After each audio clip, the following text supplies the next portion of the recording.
сме сега ова година околу 50 учесници, од кои дел се домаќинки кои се направени јадење од прас, но и дел изложувачи на производители на прас.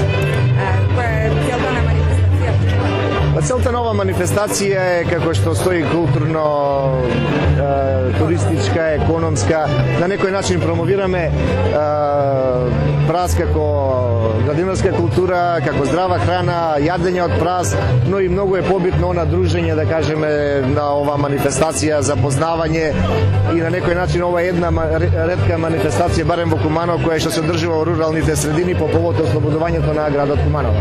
Така, дали најголем број на производители на прас токму од Па овој регион може да кажеме дека околу селата околу Режановци и ваму каде што има наводнување систем се големи производители. Режановци е познато од многу поодамна како голем производител на прас, иако може да кажеме дека оваа култура се помалку ја има и токму оваа манифестација сакаме да ја издигнеме на некое повисоко ниво преку вакви можни, преку медиуми, дружење, локална самоуправа, пак реков, ослободување на градот. Како земјоделците го пласираат празот? Дали се продава?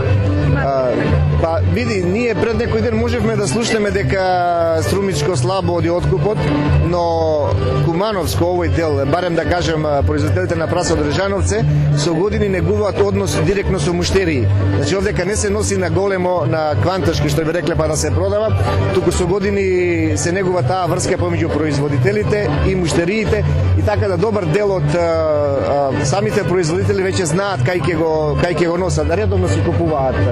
И ваши потрошувачи се само Куманово или од широка Македонија? Куманово и Скопско. Значи Кумановско и Скопско тоа е.